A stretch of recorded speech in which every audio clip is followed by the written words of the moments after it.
kalau misalnya kamu bisa mempertahankan hubungan atau situasi yang jelas-jelas udah nggak baik, udah nggak sehat buat kamu dan lebih banyak sedihnya, kamu terlihat keren, kamu terbukti kuat. Kamu apa? Kamu mau membuktikan apa? Jelas-jelas kamu tersiksa di situasi atau hubungan ini, terus kamu mau membuktikan apa gitu loh. Kamu cukup kuat, cukup berani untuk mempertahankan hubungan yang udah gak sehat ini, terus apa? So what? Hello everyone, welcome back to your virtual bestie. Exactly, Jingas Caif.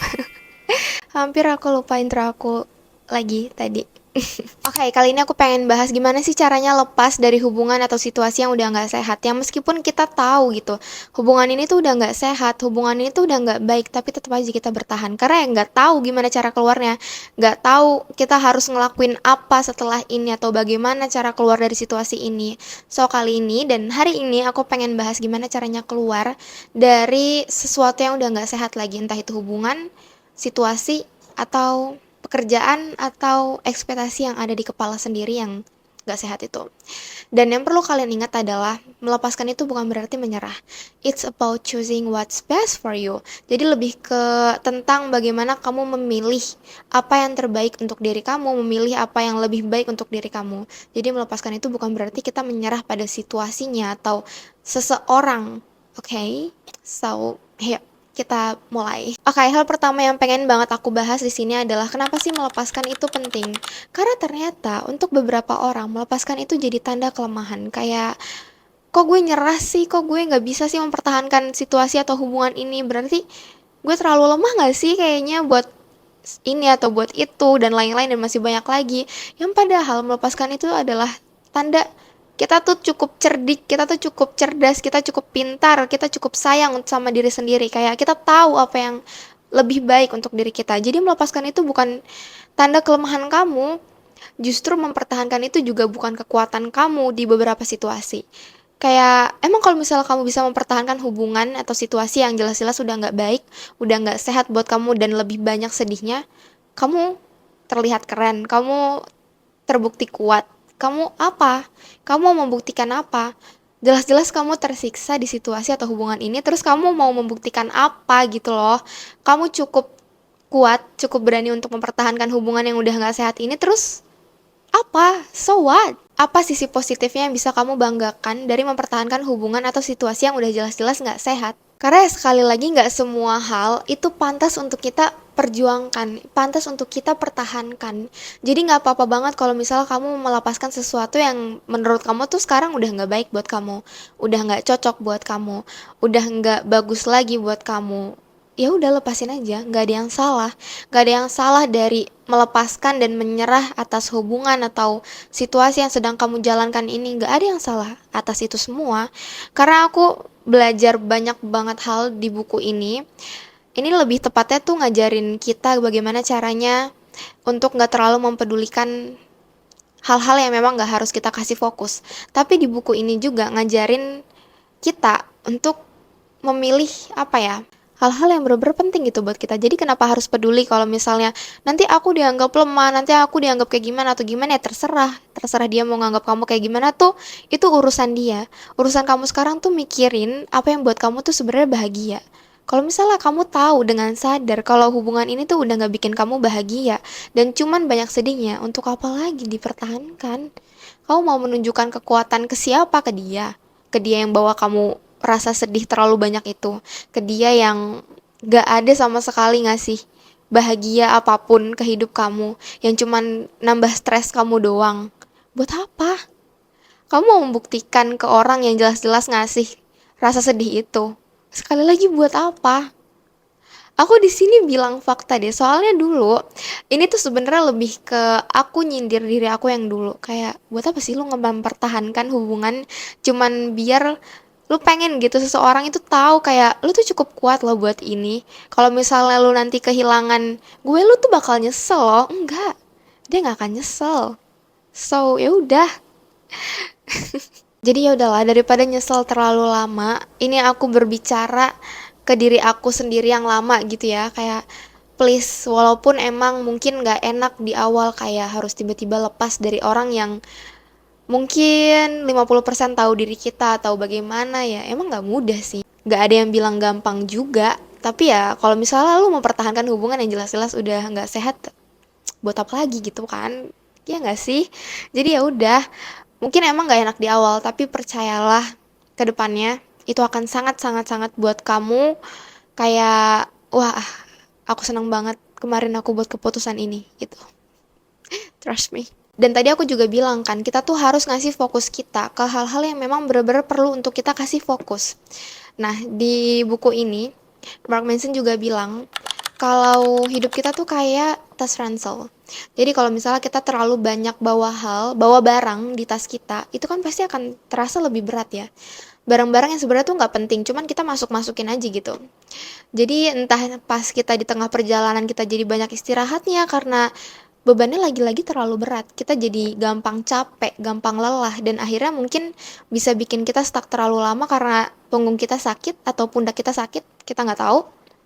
Dan begitu juga hubungan atau situasi atau hidup yang sedang kita jalani ini, kalau kita terlalu banyak membawa hal yang gak penting, kita akan lebih berat untuk melangkah maju. Kita akan susah buat belajar hal baru atau ketemu hal baru. Jadi penting banget buat aku tuh memilih hal-hal yang bener-bener penting untuk aku kasih perhatian aku, untuk aku kasih sedikit fokus aku ke situ gitu. Dan memang iya, ketika aku dulu berada di situasi yang jelas-jelas nggak sehat, aku tuh lebih berat untuk melakukan sesuatu, berat untuk melakukan apapun, kayak belajar hal baru aja tuh aku rasanya malas. Karena apa?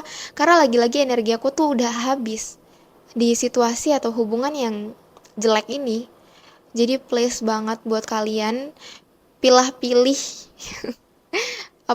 fokus kalian atau perhatian kalian mau dikasih ke siapa, mau ditaruh ke siapa, mau ditaruh bagaimana ya pokoknya atur aja karena itu ngaruh banget ke kehidupan sehari-hari kita. Dan caranya aku keluar dari situasi itu yaitu journaling. Karena ketika aku journaling, aku jadi tahu, oh ini tuh ternyata udah gak relevan lagi sama aku. Oh ternyata ini tuh udah gak baik lagi buat sama aku. Oh ternyata ini tuh udah gak bagus lagi buat aku dan lain-lain. Aku jadi tahu gitu ketika aku tuangkan semua pikiran atau perasaan yang ada di benak aku ini.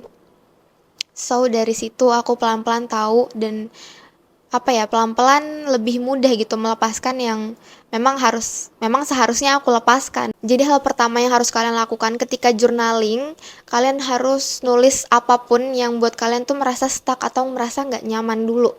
Terus kedua, baru kalian identifikasi apa yang sekiranya memang harus kita lepas nih, harus benar-benar kita lepas. Terus ketiga, ambil langkah pelan-pelan, mulai menjauh sedikit-sedikit, dan ya semuanya jadi lebih mudah ketika kita tahu apa yang memang benar-benar kita harus lepaskan. Jadi nggak cuma sekedar, aduh kayaknya aku udah nggak bahagia di hubungan ini, aduh kayaknya aku udah nggak suka berada di situasi ini, tapi ya nggak tahu pasti gitu apa yang sebenarnya buat kita tuh nggak nyaman dan apa yang sebenarnya nggak baik buat kita. Jadi journaling helps me a lot. Dan aku harap journaling juga bisa membantu kalian. Karena sekali lagi aku tuh banyak banget perubahannya. Banyak banget di hidup aku yang berubah ketika aku journaling. So aku harap journaling juga bisa membawa kalian ke kehidupan yang lebih baik. Jadi alasan lainnya kita takut melepaskan itu karena kita belum punya fondasi diri. Kita belum menerima dan cukup sama diri kita sendiri. Jadi ketika kita melepaskan tuh kita takut gitu. Aduh nanti ada yang kurang, aduh nanti gimana kalau misalnya aku gak sama dia. Ya mungkin itu juga sih yang kadang buat kita tuh susah banget untuk melepaskan sesuatu atau seseorang.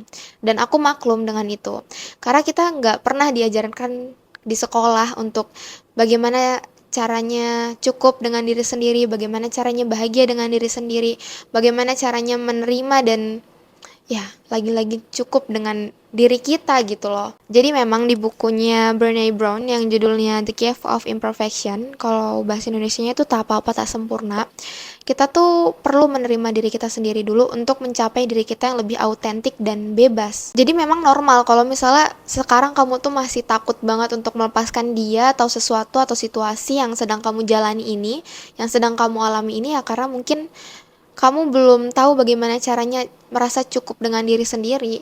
Dan memang perlu dilatih. Kita nggak bisa kayak tiba-tiba aku ngerasa udah cukup happy dengan diri sendiri, aku ngerasa udah cukup dengan diri sendiri, tiba-tiba tuh emang nggak bisa. Emang perlu belajar untuk sampai ke titik itu. Kita memang hidup untuk belajar, ya kan? Dan aku tadi juga bilang mungkin ini salah satu alasan kenapa kalian takut melepaskan, ya lagi-lagi karena kalau misalnya kita udah cukup dengan diri kita sendiri, kita tuh nggak lagi takut kehilangan seseorang atau apapun yang eksternal gitu, karena kita tahu nilai diri kita tuh nggak ditentukan dengan apa yang kita miliki. Nilai diri kita tuh nggak ada di situ. Jadi itu bedanya orang yang memang sudah cukup dengan dirinya sendiri dan yang belum.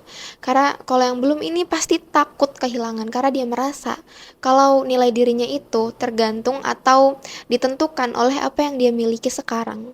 Jadi mungkin aku akan bahas, dan kayaknya aku pernah dibahas udah cukup lama, bagaimana caranya cukup dengan diri sendiri dan lebih damai. Itu kayaknya judul YouTube-nya Cara Berdamai kalau nggak salah. Nanti aku taruh di deskripsi aja, aku kasih linknya, atau aku taruh di akhir video biar kalian bisa langsung klik habis ini. Soalnya mungkin sekali lagi aku pengen bilang nilai diri kalian itu nggak ditentukan oleh apa yang kalian miliki, tapi bagaimana caranya kalian menghargai diri kalian sendiri. So, kita ke pembahasan yang terakhir mungkin ya. Kenapa kita takut sekali atas kehilangan atau melepaskan ini? Karena ya kita takut sama perubahan. Jadi ya kejawab sih kenapa kadang kita tuh takut melepaskan, karena ya kita takut sama perubahan. Padahal kalau kata Mark Manson di bukunya, perubahan itu tuh bagian alami dari hidup, kayak ya udah. Dan di bukunya juga Mark Manson tuh bilang kalau melepaskan itu bukan berarti kita menyerah kayak kata aku di awal tadi, tapi lebih ke bagaimana kita memilih masalah yang lebih baik buat kita. Jadi kalau di buku ini tuh ada kutipan, hidup itu tentang memilih masalah yang lebih baik. Karena dengan melepaskan, kamu tuh jadi membuka ruang untuk hal-hal yang lebih bermakna masuk ke dalam hidup kamu.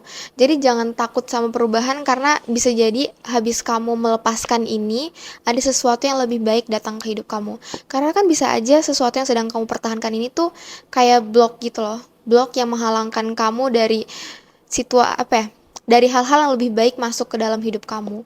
Jadi ketika kamu melepaskan blok ini, semua hal baik itu datang ke kamu. Jadi jangan takut sama perubahan, karena sekali lagi kamu nggak pernah tahu apa yang akan datang setelah itu. Lagi pula ada satu hal yang pengen aku bocorin ke kalian, kalau rasa tenang itu kadang datang dari momen-momen sendiri kita, dari kesendirian kita itu.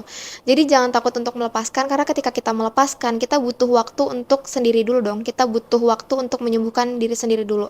Dan kita perlu waktu sendirian. Nah, dari momen-momen itu kita jadi punya rasa tenang yang mungkin selama ini kita cari, yang mungkin jarang banget kita rasakan, ya kan? So, ya, itu kuncinya. Jadi jangan takut untuk sendirian, jangan takut sama momen-momen sendiri, karena seringkali rasa tenang itu kita dapatkan ketika kita lagi sendirian. Jadi buat kamu yang kayak takut banget sendirian, no, jangan takut, karena dari situ kamu bisa lebih kenal sama diri kamu sendiri. Soalnya ketika kita sendirian, kadang tuh kita lebih banyak ngobrol sama diri sendiri, kayak apa sih yang buat aku bahagia, apa sih yang aku mau, apa sih yang bener-bener aku pengen, iya kan? Jadi jangan takut sendirian, karena sekali lagi itu bisa jadi momen yang buat kamu tuh bener-bener, wah aku tahu nih aku harus ngapain habis ini, wah aku tahu nih aku mau apa selanjutnya. Apalagi kalau misalnya kalian takut me time gitu, buat keluar sendirian, buat pergi sendirian. Aku tuh pengen ngasih tahu ke kalian kalau ketika kita lagi me time, nggak ada orang yang kayak ngelihat kita, kok dia sendirian ya, kok dia kayak nggak punya temen ya, kok dia kayak kesian ya. Nggak ada orang yang akan menatap kamu atau dan berpikir seperti itu tuh nggak ada. Karena aku sering banget pergi sendirian, dan sering kali lihat orang yang pergi sendirian, dan aku nggak pernah tuh kayak di kepala aku tiba-tiba mikir, kok ada orang sendirian ya, enggak. Justru pas aku ngeliat orang yang sendirian tuh kayak enak banget, dia jalan kemana-mana tuh udah terserah dia mau makan apa, mau kemana, mau ke toko apa sehabis ini, tuh udah kayak bebas gitu. Jadi sendirian itu nggak semenakutkan itu kok, gitu. Jadi jangan takut ya kalau misalnya kalian mau me time habis fase melepaskan ini, karena nggak seserem itu kok. Oke, mungkin segitu aja, dan aku tahu ini bukan hal yang mudah. Melepaskan itu memang bukan hal gampang, ya nggak sih? Ya. Tapi ya kalau misalnya kita tahu secara sadar kalau ini udah nggak baik buat kita perlu melepaskan, kita perlu untuk mengambil keputusan ini. Jadi kalau misalnya kalian juga ngerasa stuck kayak terlalu lama atau bagaimana, aku sempet buat videonya juga, mungkin kalian bisa tonton abis ini. Tahu ya, melepaskan itu perlu kalau memang kalian tahu secara sadar ini tuh udah nggak baik lagi buat kalian. And aku pengen minta tolong ke kalian, aku pengen banget akhir tahun ini bisa dapat 50.000 subscriber. Karena semoga kedepannya aku juga bisa buat konten lebih rajin lagi. So yeah, maybe that's all for today. Jangan lupa untuk like, comment, dan subscribe. See you guys in the next video. Buat yang belum subscribe. Bye-bye, I love you.